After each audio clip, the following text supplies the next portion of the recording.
जब IVF fail हो जाता है, जब IVF के साइकिल्स फेल हो जाते हैं, so it's very heart breaking, it's not easy to deal with it, it's basically very hard to deal with the failure. And when multiple IVF cycles fail, then somewhere आप give up करते हैं, हमें पता नहीं चलता है कि क्या करें, what should be the next step, because somewhere it's a misconception amongst many of us कि IVF अगर फेल हो जाता है तो आगे there's no way out of it, so IVF is like the end of the treatment। तो IVF का success rate basically इतना कम क्यों होता है? काफ़ी बार IVF cycles multiple times try करके भी फेल हो जाते हैं। इसके अलावा IUI के साइकिल्स भी काफ़ी बार फेलियर की तरफ जाते हैं। सो लेट्स अंडरस्टैंड टुडे कि why does this happen, let's analyse why the failure happens. So अगर आप देखते हैं तो बहुत बार, बहुत कॉमनली ऐसे दिखाई देता है कि वीक एम्ब्रियो फॉर्म होता है। जो भी एम्ब्रियो ट्रांसफ़र किया जाता है, it's not in a very good state, या बहुत हेल्दी नहीं होता है, वीक एम्ब्रियो होता है। तो अगर वीक एम्ब्रियो फॉर्म होता है तो इवेंचुअली द इम्प्लांटेशन होने के बाद भी it doesn't stay there, it's not sustainable and eventually it goes towards failure. इसके अलावा काफ़ी बार हमें स्पर्म डिफेक्ट्स दिखते हैं, लाइक द मेल पैरामीटर जो होते हैं उनमें अगर स्पर्म मॉर्फोलॉजिकल डिफेक्ट्स अगर दिखते हैं, स्पर्म काउंट अच्छा होना is not only important, sperm morphologically भी अच्छी क्वालिटी का होना बहुत इंपॉर्टेंट है। स्पर्म का जो एक बेसिक एनाटॉमिकल स्ट्रक्चर होता है, head, neck, body and tail, वहाँ पे some people may have neck abnormalities, head abnormalities, या बॉडी या टेल एबनॉर्मलिटी। सो काफ़ी लोगों में मोटिलिटी कम दिखती है स्पर्म्स में। So if this is the condition, if there are sperm defects, you need to first correct the sperm defects, and या तो फिर it could lead to weak embryo formation and eventually not lead to conception। इसके अलावा endometrium patency, endometrium जो होता है जहाँ पे एम्ब्रियो का इम्प्लांटेशन किया जाता है, that if the endometrium is not in a very good state, बहुत हेल्दी नहीं है, तो भी आपको कंसेप्शन नहीं होता है। IVF can lead to a failure. इसके अलावा एम्ब्रियो इम्प्लांटेशन जो होता है, सो लैब में आर्टिफिशियली एम्ब्रियो इम्प्लांटेशन किया जाता है। जो लैब में एम्ब्रियो फॉर्म किया जाता है after giving lots of hormonal medications या हार्मोनल इंजेक्शंस देने के बाद ओव्यूलेशन इंड्यूस किया जाता है, मल्टीपल एग्स आर रिलीज्ड, जिसकी वजह से eventually the hormonal imbalance happens in your body, क्योंकि आर्टिफिशियली जब आप हार्मोनल ट्रीटमेंट लेते हैं उसका भी नेगेटिव परिणाम होता है on the ovum form, on the स्त्री बीज form, on the egg form, और इसलिए उसका क्वालिटी अच्छा नहीं होता है और उसकी वजह से embryo implantation could be a failure. इसके अलावा यूट्राइन एबनॉर्मलिटीज़, अगर एंडोमेट्रियम इज़ नॉट पेटेंट या लॉन्ग स्टैंडिंग कोई इन्फेक्शन है या कोई भी प्रकार के लॉन्ग स्टैंडिंग एलिमेंट्स है uterine related, that could also lead to uterine abnormalities and eventually not lead to the proper implantation or lead to embryo defects या lead to further failure in the implantation or IVF failure। इसके अलावा hormonal कुछ या metabolic कुछ disorders हैं तो उसकी वजह से भी आपको सेटिस्फैक्टरी रिजल्ट्स नहीं दिखते हैं। इम्यूनोलॉजिकल फैक्टर्स कोई होते हैं, stress is a very important factor, very much underrated, very much neglected. अगर the female is stressed, if the husband and wife are not having a very good bond, are not emotionally supportive to each other, then eventually stress can pile up और उसकी वजह से conception होना बहुत मुश्किल हो जाता है। Irregular dietary regime and lifestyle, this is a very commonly seen factor, और अगर हस्बैंड वाइफ दोनों का भी लाइफस्टाइल या dietary regime is not up to the mark, it can also lead to IVF failures। इसके अलावा काफ़ी बार हम लोग देखते हैं कि काफ़ी केसेस में जब कंसीव नहीं होता है नेचुरली तो यू गो टूवर्ड्स IUI के कोई साइकिल्स किए जाते हैं, और जब IUI फेल हो जाता है, few cycles of IUI after failure, you are recommended for IVF। So this is how it happens, and this is kind of a vague analysis and outline for how IVF cannot lead to success or will lead to failure. So according to Ayurveda, let's understand what could be the corrective measures. आप क्या क्या corrective measures कर सकते हैं जिसकी वजह से natural conception definitely हो सकता है, या काफ़ी बार आप लोग एम्ब्रियो को फ्रीज करके रखते हैं. You know, most of the times 2 to 3 embryos are formed and these are frozen, kept या preserved basically, and then most of the people have already decided कि हमें IVF ही करना है. Then आयुर्वेदा का सपोर्ट लेके आप क्या क्या चीज़ें करेक्ट कर सकते हैं, क्या क्या पंचकर्मा थेरेपिस्ट कर सकते हैं, so that again if you want to go for the embryo transfer you can try this therapies, you can definitely undergo this therapies and फिर आप बाद में एम्ब्रियो ट्रांसप्लांट कर सकते हैं. या तो जिनको नेचुरल कंसेप्शन ट्राई करना है, naturally you want to go ahead with this process of conception, definitely you should go and try with Ayurveda. So let's understand how Ayurveda works and what are the steps those need to be taken for a successful conception. Natural conception है या IVF supportive treatments है या therapies है. So whatever you chose with you can go ahead with. So सबसे important parameter है आयुर्वेदा में. So whatever is wrong, जो चीज़ें wrong है उसको correct करना. So जब भी आप conception के लिए या infertility के लिए treatment लेते हैं, n number of investigations are done. तो जो investigation के parameters unsatisfactory है, हमें पहले उन्हें correct करना बहुत important है.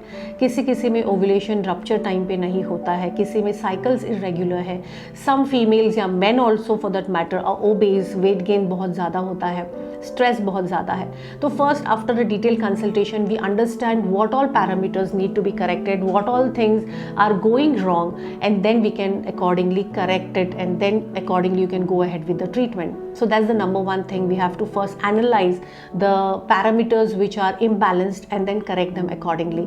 उसके अलावा बहुत important चीज़ है आयुर्वेदा में, बीज शुद्धि की जाती है in both the partners. बीज मतलब the seed. So if a farmer is doing farming, तो उनमें सबसे ज़्यादा इम्पॉर्टेंट होता है that is the good quality seed. अगर सीड का क्वालिटी अच्छा नहीं है तो इवेंचुअली जो क्रॉप आता है वो अच्छा नहीं आता है. जो क्रॉप को आने वाले फर्दर फ्रूट्स हैं वो अच्छे क्वालिटी के नहीं आते हैं. Similarly with human beings, if the seed या बीजा is not in its in the utmost quality, is not of the utmost quality and good health, या is filled with lots of abnormalities या defects, eventually embryo formation अच्छे से नहीं होता है and eventually conception होने में problem होती है, और even though if you conceive, miscarriages can happen. So bija shuddhi in both the partners is very important. I always keep saying this, and I have always said this before in most of my articles and videos also, that according to Ayurveda it's not only the role or the job of a woman parameter. Men and women both are equally responsible when it comes to conception. Husband का sperm, women के जो स्त्री बीज है, जो ovum है, इन दोनों का क्वालिटी अच्छा होना is very very important.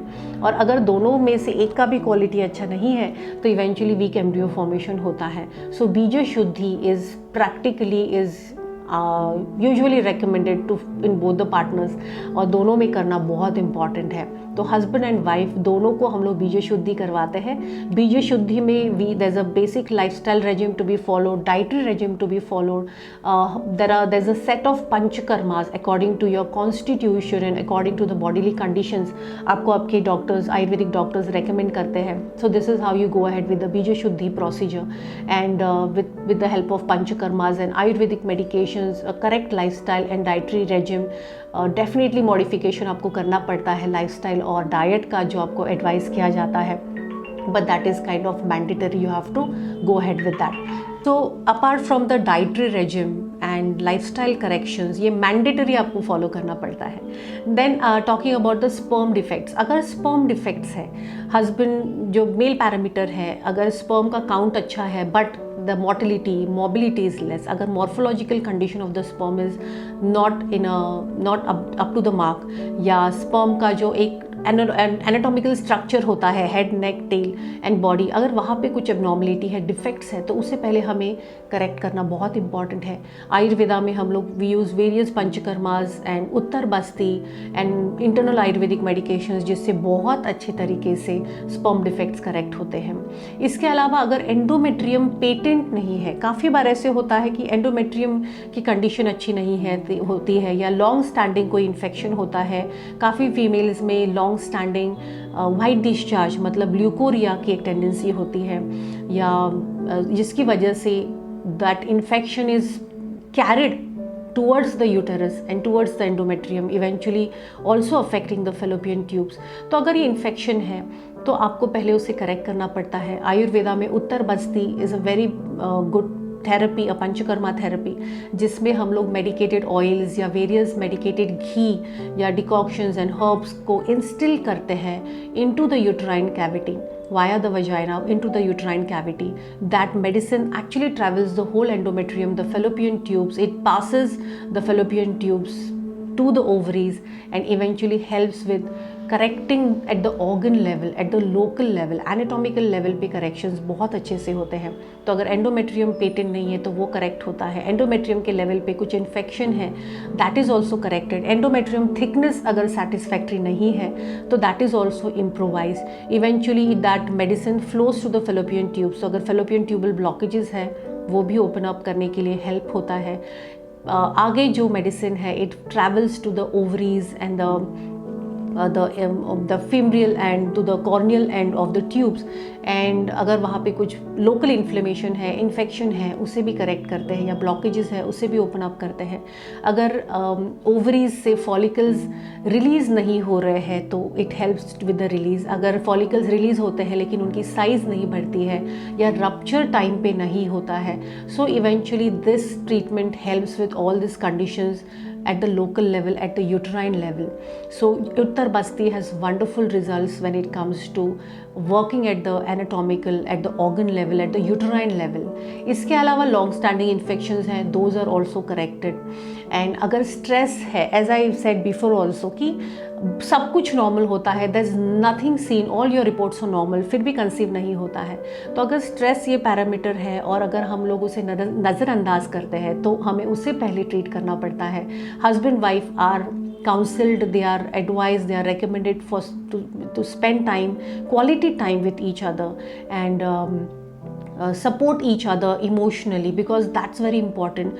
Emotional, अगर if the woman is not emotionally in a good state, अगर उसके stress levels बहुत ज़्यादा high है तो AMH levels भी बहुत जल्दी ड्रॉप हो जाते हैं, which can be definitely improvised with counseling, with other therapies and panchakarmas and medications. But emotional support is very important, that husband and wife need to connect with each other, spend quality time with each other is very very important.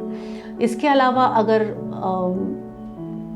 certain failures are seen, IVF, IUI recurrent failures अगर है या multiple sessions करके भी failures आते हैं तो people feel कि this is the end, आगे और कुछ रूट नहीं है, there is nothing beyond IVF cycles. I would definitely advise people and everyone that go for natural conception, natural treatments.